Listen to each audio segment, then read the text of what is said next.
que tenemos con nuestra invitada, Maite Vizcarra.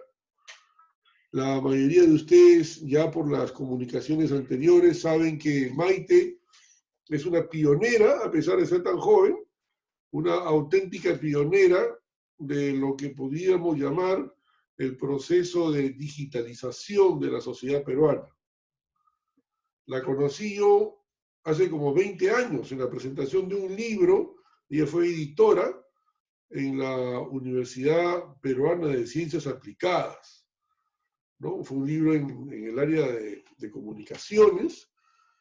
Y bueno, desde entonces le he seguido la pista y ella ha ido escalando en su proceso de concepción y desarrollo de cómo la digitalización va a conducir y es la contextura, la columna vertebral, es el elan de la sociedad del futuro, algunos más avanzados que otros. Ahora ella está ya en un rango internacional, ella está trabajando en proyectos en Noruega, en Costa Rica, bueno, por supuesto acá en el Perú mismo, y parte de su trabajo en el campo de las telecomunicaciones y la digitalización está estrechamente vinculado con el proceso de innovación. O sea, no solo se trata de tener tecnología de punta, sino se trata de cómo esa tecnología la adaptamos a la realidad no solo del Perú, sino de cada región. No es lo mismo adaptar una tecnología en Lima que adaptarla en Huancavelica o adaptarla en Loreto. Entonces, es un proceso que requiere mucha imaginación, mucha destreza, muchas convicciones, hay un todo, pero esto de acá ha tenido graves y, digamos, importantes dificultades. Ahora, con la crisis del coronavirus, se abre una gran oportunidad porque está quedando en evidencia, ¿no?, la enorme desventaja que tiene el Perú en la lucha contra el coronavirus, justamente por sus atrasos en el proceso de digitalización. Y como ustedes entenderán, ha surgido o ha tomado mucho cuerpo y mucha relevancia las tesis y las luchas y los reclamos y las propuestas que Maite Vizcarra venía haciendo ya desde hace casi 2 décadas, pero ella no solamente ha estado en el tema propositivo, es decir, hagan esto, hagan lo otro, sino ha estado involucrado en proyectos muy importantes, quizá ahora lo mencione ella, y no solamente, repito, en el Perú, sino en países como Costa Rica, que está teniendo un enorme éxito en la lucha contra la pandemia, justamente porque es una sociedad que ha logrado estructurarse y organizarse de manera eficaz, rápida y efectiva por su avanzado proceso de digitalización. Y ni qué se diga, sociedades como Noruega. Entonces, yo creo que es un momento muy importante de personas como Maite, que no es que se hayan puesto a entender y trabajar este tema de hace 2 o 3 años, como repito, a pesar de ser bastante joven, ya yo le calculo mínimo 20 años de trabajo en el tema, y lo ha estructurado, lo ha desarrollado, lo ha articulado, lo ha procurado institucionalizar, y ahora además trabaja en regiones. El mismo viernes, o sea, hace apenas 2 días, ha tenido una videoconferencia, un webinar, también acá en La Libertad, hacia sectores empresariales que están interesados en ver cómo va a ser su futuro sobre la base de la digitalización.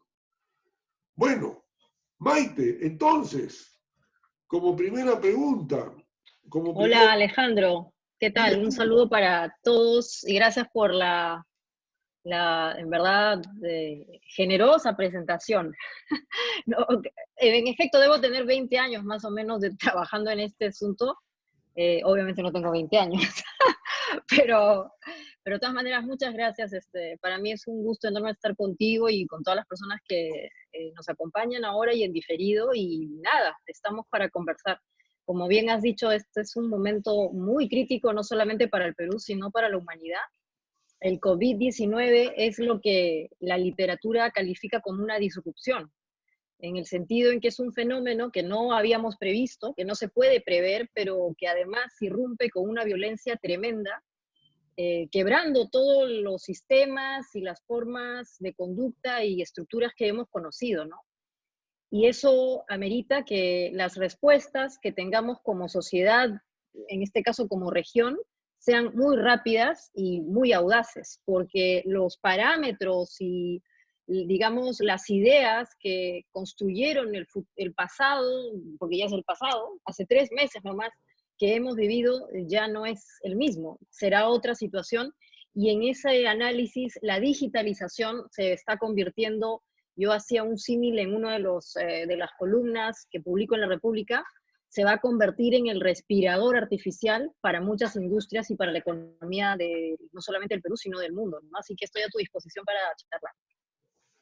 Mira, por qué vincular la palabra digitalización a reactivar la economía?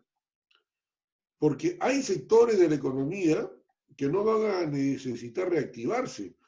Ahora, bueno, yo he visto el caso de Estados Unidos, que solamente Amazon, en este mes y medio de la crisis del coronavirus, ha contratado nada menos que a 200.000 nuevos empleados, ¿no? El mismo caso de Zoom, la plataforma que ahora utilizamos, de 10 millones de usuarios en diciembre, ahora tiene 200 millones y sigue creciendo. Entonces, hay un tema que son los instrumentos que están creciendo producto de la crisis, otros que están un poco tambaleando y otros que sí van a tener que reactivarse. ¿Cómo ves tú este problema transversal? La respuesta a esa situación que tú has descrito es que el COVID-19 ha traído en cuenta una variable que nadie había previsto, y esto es el famoso distanciamiento social, que es el modo que tenemos hoy día como humanidad, como especie, la única medida que tenemos para poder contener la expansión del virus. Recordemos que no hay ningún tratamiento validado hasta la fecha, ni tampoco una vacuna. Probablemente una vacuna va a tomar entre 1 año y medio o 2 en un escenario más o menos realista. Eso quiere decir que los próximos 2 años en el Perú y en el mundo, la forma, la norma de comportamiento va a ser el distanciamiento. Eso hace además que muchos negocios, muchos emprendimientos, muchas industrias vinculadas con la entrega de bienes o servicios presencial ha desaparecido. El turismo es clarísimo. Todo lo que implica también transporte que suponga la aglomeración de personas también desaparece. En cambio, todas las industrias que de alguna manera puedan aprovechar el fenómeno, por ejemplo, el que tú has mencionado, tipo Amazon, o sea, estamos hablando del comercio electrónico, pueden salvar sus modelos de negocio y obviamente eso implicará ajustes. Entonces, este análisis implica que hoy a la fecha ya tenemos sectores ganadores y sectores perdedores. Los perdedores ya los estamos viendo. Todos los comercios que tengan de alguna manera un tratamiento presencial, que la entrega del bien o el servicio sea presencial, están en crisis y probablemente van a desaparecer, a menos que adopten la digitalización como una nueva forma de entregar esos bienes o servicios, y eso se llama comercio electrónico. ¿Qué sectores tienen oportunidad? Todos los que tengan que ver también con ciencia e innovación, pero rápida. Esta ciencia que tomaba años, estoy hablando, por ejemplo, imagínate, en el caso de la vacuna de 2 años, es demasiado tiempo. Las innovaciones mucho más rápidas, la adaptación de tecnología, esa también tiene mucha oportunidad. Y también tiene mucha oportunidad todos los negocios vinculados a nuevos modelos educativos que tienen que ver con la digitalización, ¿no? Entonces, la agroexportación es otro sector que también tiene mucha oportunidad porque en este escenario tenemos que mantener o resguardar la posibilidad de consumir alimentos. Eso es una situación excepcionalmente interesante para regiones como La Libertad, como Trujillo, porque es justamente la despensa del mundo. y ahí hay una tremenda oportunidad, como digo, para ir al siguiente nivel de esa agroexportación utilizando digitalización, que es lo que se conoce como la agricultura tech, ¿no? El agritech. No solamente en el sentido en que usemos la tecnología para poner sensores o los drones, que hoy día es lo más fancy, lo más, digamos, llamativo, sino para empezar a automatizar procesos. Si vamos a vivir los próximos 2 años alejados, eso implica que muchos procesos se van a tener que hacer de manera virtual o teledirigida o remota. Y allí la digitalización tiene mucho que aportar, ¿no? Entonces, ¿cómo veo yo esta situación? Primero, identifiquemos si somos ganadores o perdedores. Si somos perdedores, estamos llamados de manera urgente a abrazar la nueva ola, que es la digitalización, sea por comercio electrónico, por el uso de alguna de estas tecnologías que he mencionado, que son la digitalización, la realidad aumentada, para el caso del turismo, y obviamente también la automatización de procesos y procesos básicamente. Y si estamos en el rubro de los ganadores, como es el caso de la agroexportación, todo lo que es el procesamiento de alimentos, pues aprovechemos la ola y de una vez demos el salto vía el comercio electrónico. Quiero pasar más adelante al tema del agro y la alimentación, pero quisiera un poco regresar de afuera. ¿Qué podríamos comentarnos de lo que has visto en Costa Rica? ¿Cómo ha confrontado Costa Rica el fenómeno del coronavirus? Un país pequeño, pero cuyos resultados tú los puedes dar cuenta. Bueno, Costa Rica es un país en efecto pequeño, más o menos son 5 millones hacia arriba o hacia abajo de personas. Es para mí lo más equivalente a un país nórdico en Latinoamérica, ¿no? O sea, no solamente por la extensión, se parece para mí mucho a Noruega, sino porque es una sociedad que en verdad ha hecho bien el trabajo respecto de la prestación de servicios públicos, básicamente educación y salud, ¿no? Y también es muy interesante el caso de Costa Rica porque ellos ya dieron el paso, como lo has mencionado, hacia el comercio electrónico digital. Viven básicamente, bueno, viven en verdad, o vivían, ya no sé ahora cómo va a ser la evolución, porque como estamos en un escenario tan disruptivo del turismo y del comercio exterior, en el que además había mucho comercio electrónico. Pero volviendo a cómo lo han enfrentado, las cifras acompañan. Solamente hay 6 muertos en Costa Rica. Solo 6 muertos hay por efectos de este virus y ya hay 242 personas, o sea, obviamente todo es a escala, pero hay una gran organización que implica que el país no va a entrar en una crisis tan relevante como el resto de Latinoamérica, ¿no? La lección de Costa Rica es que yo creo que han avanzado rápido en contener este tipo de pandemia porque había una respuesta del Estado, ¿no? Muchos de los servicios que hoy día se están demandando los ofrece el gobierno costarricense. Eso garantiza continuidad en la educación, garantiza continuidad y también soporte en los servicios de sanidad. El drama que vive el Perú, como ya todo el mundo lo ha podido percibir, es que tenemos un Estado que funciona como un archipiélago de islas. Es increíble que hasta el momento no tengamos capacidad para saber cuántos pobres hay en el Perú, para poder identificarlos y hacerles llegar el subsidio que en verdad de manera tan audaz está estableciendo este gobierno con mucha justicia y obviamente respondiendo a una situación tremenda. Pero del otro lado es increíble, o sea, te quiero ayudar, pero no sé dónde estás. ¿Por qué? Porque durante todos los gobiernos previos, la forma de hacer gestión no se condecía con estos tiempos. En verdad, para poder hacer gestión, ya no es que en el conocimiento había poder, ¿no? ¿Cómo era esto de que el conocimiento es poder? Bueno, yo diría que ahora los datos son poder. Si uno no tiene los datos actualizados, ordenados en un formato digital, estamos cruzados de manos. Entonces, esa es la lección que podemos decir que dentro de un país, además que está aquí nomás, Costa Rica, no tiene que ser Noruega, ha hecho una labor interesante en los últimos 15 años y que tal vez nosotros tenemos que empezar a hacerlo en menos de un año. Maite, una cosa instructiva, datos. Tú has hablado del dato de la Big Data, ¿no? ¿Qué relación hay entre la data en sí misma, la Big Data, o sea, el tratamiento de la data y los algoritmos que manejan la data? Es decir, ¿crees que la digitalización de gobierno y de manejo de la reactivación agraria, de la pesca para el consumo humano, de las compañías de delivery, inclusive para poder manejar el control de la pandemia estos próximos 2 años, en que vamos a tener que convivir con ella a la par de tratar de reactivar la economía? ¿Tú crees que cómo hacer la data? Ok, la data está muerta, ahí está, tienes un montón de cosas. La Big Data y el tema de los algoritmos que utilizan y aprovechan esa data para un fin específico. Bueno, no es la idea dar una clase de predicción de datos, ¿no? Pero digamos, Alejandro, que hay 3 cosas claras que habría que entender, ¿no? Una organización social, vamos a hablar de una organización, en este caso productiva, tiene procesos. Es la forma en que organiza el hecho de crear un bien o un servicio, de prestar un bien o un servicio. Esos procesos, para los ingenieros que me están escuchando, se pueden distribuir en procesos que son recurrentes y que son más estratégicos, de corto plazo, de largo plazo o de mediano plazo. La forma en que estos procesos se describen en una organización es lo que se conoce como un mapa de procesos. Esto es muy simple. ¿Qué hay que hacer? Automatizar esos procesos. Y la forma de automatizar procesos es llevándolos al entorno de lo digital.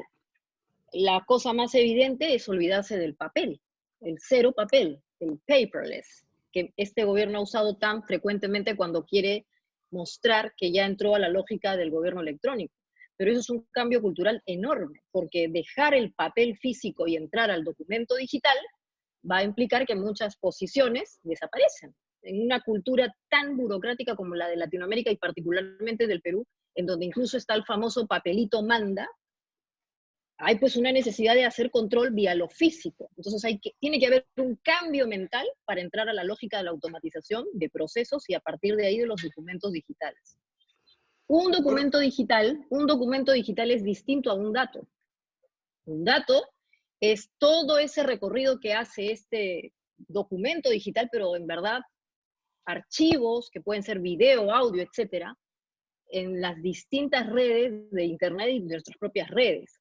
Cuando esos datos son en verdad muy relevantes, y yo no estoy hablando ni de 1000 ni de 100, sino de millones de datos,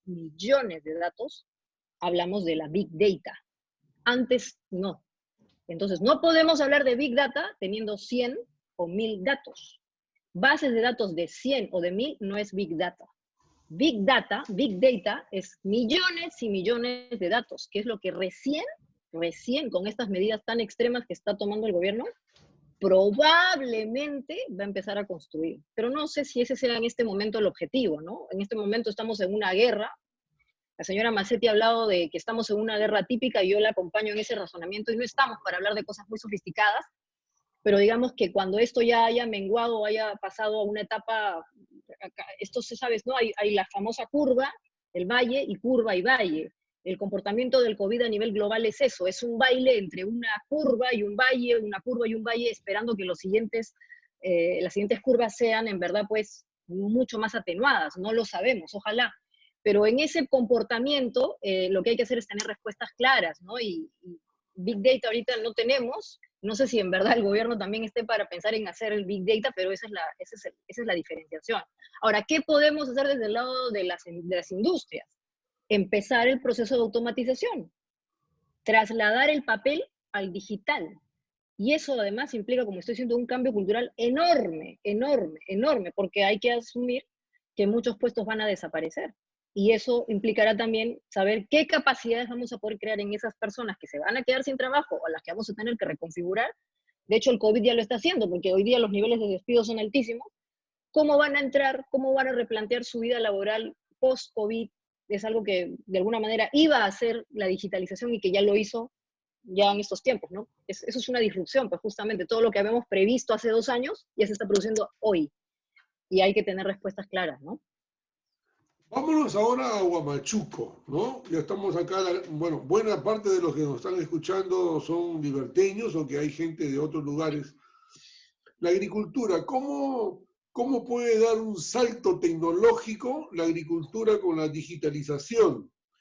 He visto que en algunos países, incluso en África, no solo en Alemania, están usando los drones ¿no? De tal manera que los drones hacen un recorrido en una hectárea y las 10.000 o 20.000 plantas las identifican con número, cuáles son las que están infectadas de tal plaga, y entonces en función de eso regresa otro dron en cuarto de hora, 20 minutos, y aplica el remedio a aquellas plantas que están enfermas, y a las otras no tiene por qué meter insecticida, o que son naturales, que son ecológicos. ¿Tú relacionas ese trabajo de los drones, del manejo informativo puntual de cada planta, no de cada surco ni de cada hectárea, con el proceso de digitalización? Bueno, lo que describes es una de las partes, digamos, una forma de mostrar la digitalización, ¿no? Yo diría que el primer gran paso para establecer ese resultado, el uso de un dron, el uso de sensores, además el uso inteligente de estos dispositivos, porque lo que no podemos volver a producir en este escenario post-COVID es solamente aceptar el uso de la tecnología porque es una moda. Esto no es una moda, es mandatorio. O sea, no es una tendencia, no es porque quiero lucir más sofisticado o no porque todo el mundo lo dice, es mandatorio. ¿Y por qué es mandatorio? Porque tenemos el asunto del distanciamiento social. Entonces, probablemente el control de muchos cultivos, de muchas plantaciones, se va a tener que hacer con elementos remotos, sean sensores o drones. Eso ya se viene haciendo, como tú lo has mencionado, pero para el caso nuestro, para el caso de un país como el Perú, en donde también tenemos una agroexportación muy relevante, pero que también tiene, ese universo está vinculado con otro tipo de organizaciones como pueden ser eh, asociaciones o eventualmente cooperativas, en donde estos escenarios de mucha sofisticación o organización no se dan. Y además, muchas cooperativas tienen extensiones interesantes o relevantes de producción, pero que son pre-digitales. Lo primero, lo más importante es hacer este mapa, como digo, de digitalización y priorizar, ¿no? O sea, nuestro mapa de procesos. Y en esos procesos, ¿dónde es que entra la digitalización para hacer un uso interesante de esto? Entonces yo diría que los drones, los sensores, eso que es súper tecnológico, más que tecnológico, muy sofisticado y wow, ciencia ficción, todo muy lindo. Pero antes de eso, 7 pasos atrás. ¿Cuál es el plan de digitalización y automatización que voy a usar para después utilizar de manera inteligente todos esos dispositivos? Que hay miles. Lo importante es saber la ruta, por dónde empiezo, y eso es la automatización. ¿Y qué automatizamos primero? Mapa de procesos. De lo pequeño a lo grande, ¿tú eres partidaria del concepto que ahora se practica ya incipientemente en algunos países de Europa, principalmente Alemania Federal, el concepto de democracia digital? O sea, ¿vamos hacia una democracia digital imperativamente? Totalmente de acuerdo. Ya que has hablado de un libro que fue yo de verdad hace tanto tiempo de la UPC, este es otro libro, no sé si lo puedes ver acá. Este es un libro que Eh, publiqué en el año 2011, lo publiqué en ese tiempo con la gente del Instituto de Gobierno de la Universidad de San Martín. Se llamaba El Poder en Internet. Se llama, ¿no? Ciudadanos y Consumidores, y lo escribí con 2 colegas españoles, con David Ugarte y Jordi Segarra. Ambos estaban en ese tiempo muy vinculados con el movimiento de los indignados, que hay que recordar que el movimiento de los indignados, que empezó en España en la Plaza del Sol, se ha convertido hoy día en un partido político que ha llevado al poder al nuevo gobernante que tiene España, el señor Rodríguez. Perdón, y bueno, increíble, o sea, el recorrido de este Sánchez. movimiento, Sánchez, ¿no? O sea, el recorrido que ha hecho este movimiento de indignados hasta convertirse en un partido político, te habla un poco de lo que puede pasar con el efecto de la digitalización en cuanto a convocar. ¿Qué va a pasar en el Perú? Es muy interesante. Nosotros estamos en un escenario post-COVID y vamos a tener elecciones el próximo año. Evidentemente, olvídate de los mítines. Se acabaron. ¿Cómo va a haber mítines? Evidentemente, olvídate de la campaña boca a boca. Se acabó. O sea, de verdad, unos cuantos congresistas tosudamente quisieron llevar a cabo y lo hicieron, el famoso pleno, y mira, ¿cuántos hay ya contagiados? Alrededor de 10, ¿no? Ya, ¿eso qué te muestra? Que estas situaciones, estos espacios, otra vez, donde hay conglomerado de gente, ya desapareció. La forma en que se hacía la política del meeting, del balconazo, que con la gente, que ven, te abrazo, que dame, yo te quiero, y tanto, no sé si a ver, porque les gustaba o no les gustaba, eso desapareció. Es un tremendo reto para el político tradicional acostumbrado a ese tipo de manifestaciones. Ahora todo va a tener que ser digital. Y sospecho que nuestros políticos no tienen no tienen gran idea de cómo se mueven estos espacios digitales. Es un tremendo reto, pero la contrapartida de eso es que le están devolviendo el poder, como dice esto, a los ciudadanos y a los consumidores, a la gente de a pie. Porque esa gente de a pie sabe más de tecnología que esos señores políticos. Y eso es lo bueno. Esto se va a equilibrar. Entonces va a ser una tremenda exigencia y a mí me despierta mucha curiosidad cómo se van a llevar a cabo esas campañas, que van más allá del marketing político, evidentemente, ¿no? Porque, claro, algunos políticos lo han usado bien, no voy a dar nombres, pero esto es más que marketing político. Es más que marketing político. Estamos hablando ya de la capacidad y la posibilidad de poder entrar a generar políticas públicas de manera co-creada, que es lo que todavía no podemos, ¿no? O sea, por ejemplo, el Congreso, el Parlamento, todavía no está siendo muy transparente al abrir sus sesiones, al hacer que la gente pueda verlos todavía, y esta reticencia, ese temor, porque claro, les da miedo. Pero Una ahí está pregunta la final. respuesta, ¿no? Sí. Una pregunta final.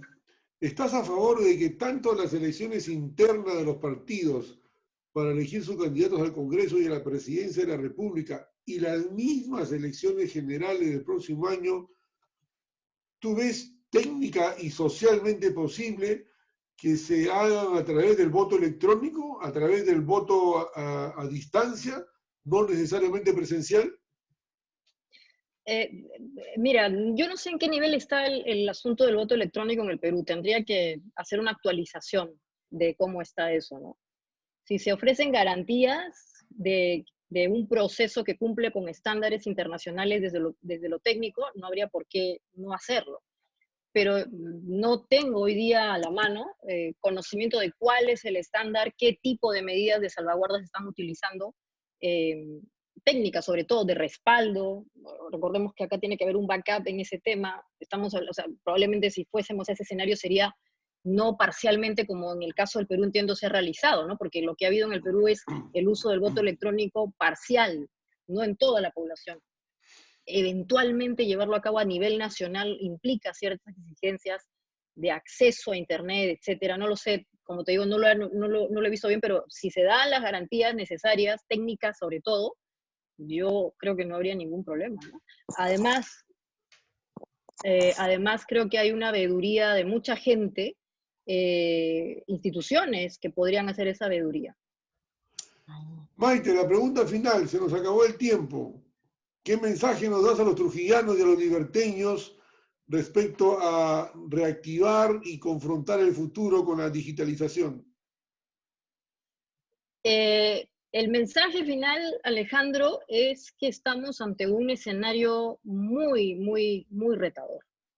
Yo creo que toda la literatura que hemos estado repasando, todos esos escenarios de futuro que hace 20 años, particularmente, bueno, como has mencionado, 20 años o 10 años que tiene este libro, estuvimos planteando, están hoy. O sea, existe hoy, ya, aquí. Es increíble. El futuro es hoy, ¿no? Ya no hay que esperar, es hoy. Y es un tremendo reto, pero al mismo tiempo es una tremenda oportunidad para replantear lo que queremos ser como nación. Yo incluso diría que el Bicentenario ya se adelantó y tenemos dos insights, dos inputs que hay que plantear en todo transversalmente. Uno se llama solidaridad / cooperación y el otro se llama digitalización. Así que nada, la mesa está servida. Ojalá que la gente pueda aprovechar. Esa es mi esperanza. Gracias, Alejandro. Gracias, Maite. Gracias, amigos. Esta conferencia se va a grabar y se va a editar y se va a publicar. Aquellos que quisieran que recibir este video editado, por favor escribirme. Todos ustedes tienen una manera de contacto con nosotros. Y les anticipo que la próxima webinar es el jueves con un experto en psicología social para ver también estos problemas humanos y estos problemas de relaciones internas, familiares y sociales que se están generando con la cuarentena. Mil gracias, Maite. Muchas gracias, amigos. Hasta pronto.